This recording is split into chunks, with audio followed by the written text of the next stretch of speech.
Hello to all my friends. This is Andre A. Desjardins for Amonkhet Crack-a-Pack number 3. Now that I got some drafts under my belt,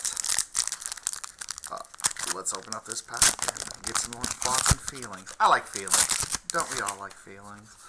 Alright. Get Token and Swamp out of the way.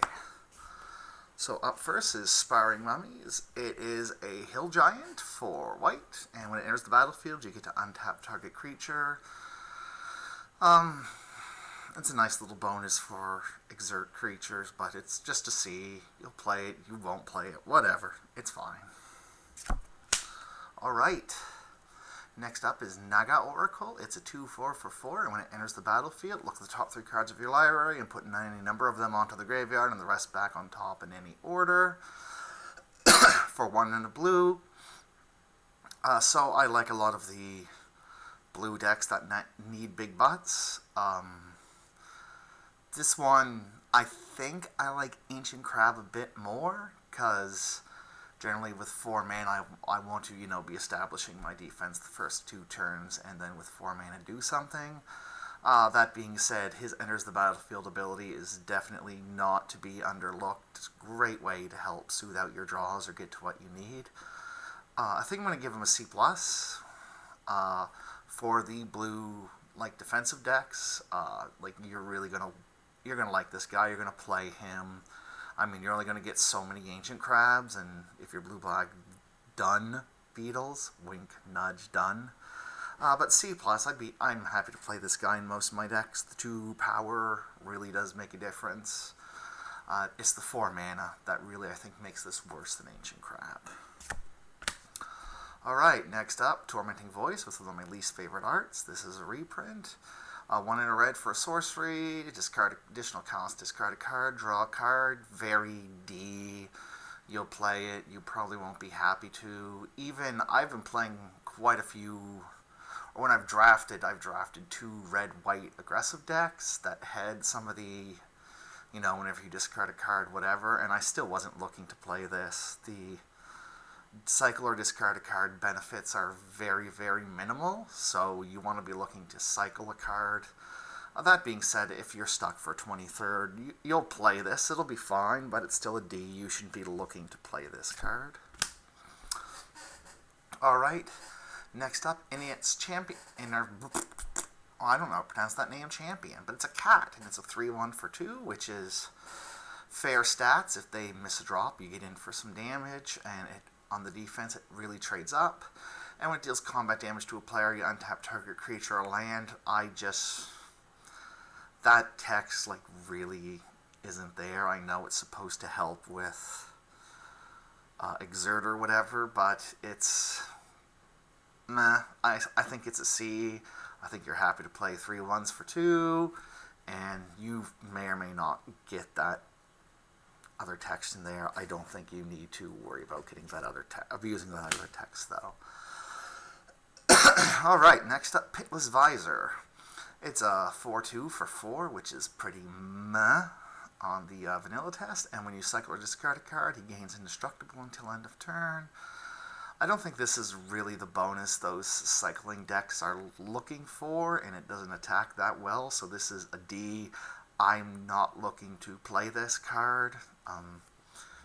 You can jam it, but I wouldn't be happy playing this card. Alright, here's a beating. Emberhorn Minotaur. It's a 4/3 for 4, and when it attacks, you may exert it. It gets +1/+1 and gains a menace until end of turn. This guy is a beast and a beating, and if you exert, it usually deals massive damage or is a 2/1. This guy's a B-. I really like this guy. He's the front runner in the pack so far. So good, so good. Alright, next up is Those Who Serve. It's a white and 2 colorless for a 2/4 zombie with text. They're fine, they're C. You don't really want them in any of the aggressive decks. You may play them in the aristocrat style zombie decks. You may not. They're fine, they're C. Alright, Scribe of the Mindful. It is a 2/2 for 3, and for a colorless mana, you can sack it and return target instant or sorcery card from your graveyard to your hand. This is a D. I don't want to be, even if I'm getting back an excellent instant sorcery, I don't want to be doing it this way. The stats are abysmal. The fact you can't do the turn it comes into play is just horrific, and there are just better cards to get, like cycling cards or instants or sorceries. I don't know if instants or sorceries, but there are better ways to get cards back from your graveyard to your hand. So this is a D-. I really don't want to play this. I don't think it's good at all. Alright, up next, Supernatural Stamina. It's an instant for black. It's kind of that 1 mana black combat trick we've been getting the last few sets, where until the end of turn, target creature gets +2/+0, and basically regenerates when it dies. Return to the battlefield tapped under its owner's control. I think this is a C-. All the combat tricks are pretty interchangeable, so I wouldn't go out of my way to take this one. Unlike some of the previous ones, it doesn't give lifelink, so 1 mana is the savior, but it's C-. I just think there are other combat tricks in colors you can find. Alright. Stringshot, it's an instant. Put 3 -1/-1 counters on target creature with flying and cycling for 2. This is a C, and I'd probably play 1 of in all my decks, all my green decks, because the cost of it is, of having it is so low due to the cycling, but you're not looking to first pick this. You can pick this up basically whenever, but it is a really good way to deal with flyers, and the cycling makes it such a low down cost that I would play 1 in my green decks. So, alright. Runt on commons. We have start to finish. Create 2 unwind warrior creatures with Vig, and then the aftermath is additional cost sack a creature and destroy target creature. So it's a really expensive bone splitters, but I think all these aftermath cards are playable if you're going to play both sides of them. I think in the white-black deck this is a B, but as a pick it's just a C, because I don't know if I'm going to be in these colors, and I really want both sides of the card. The start is fine by itself, but 2/1/1 instant is meh. Like 1/1s don't make that great of impact on the game until you have a ton of them, and the finish is really expensive bone splitters. But if you are in black-white, this is a B. You're going to want to play this card. Otherwise, it's just a C. I'm not looking to first pick this. Once you know you're in those colors, or you're in white and you can splash for black, this goes up a lot, though. Alright. We have Battlefield Scavenger. It's a 2/2 for 2, and you may exert it, and if you exert it, you may discard a card. If you do, draw a card. I think this is a C+. The 2/2 for 2 is good in those decks. There is a minor discard theme, but later on you can just jam it in, exert it, pitch land, and get something you need.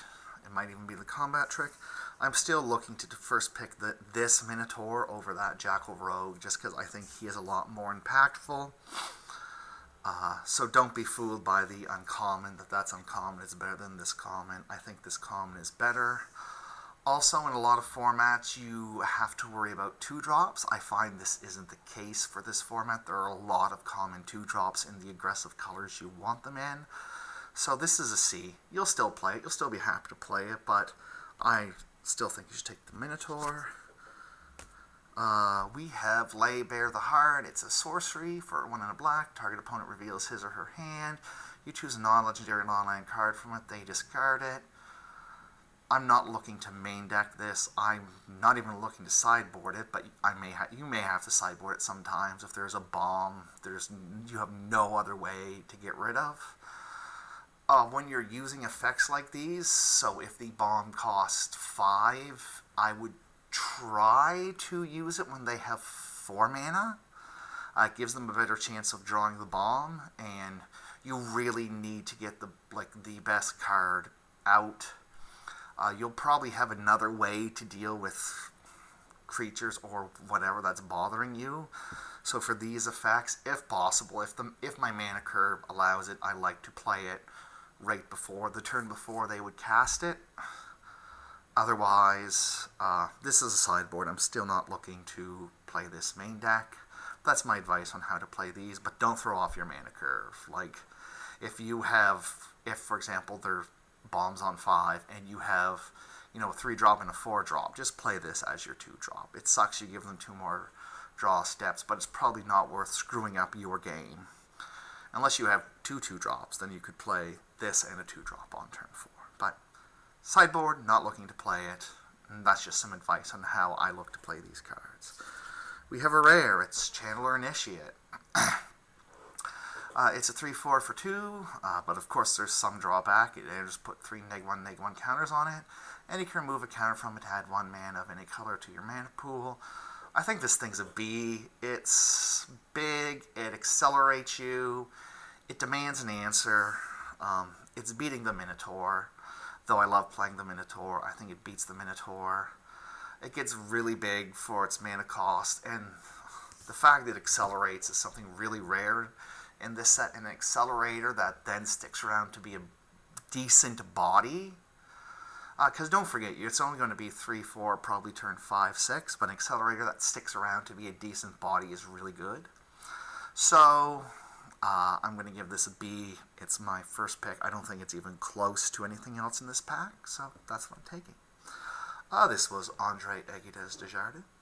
Thank you for listening. Leave a comment, and have a good day.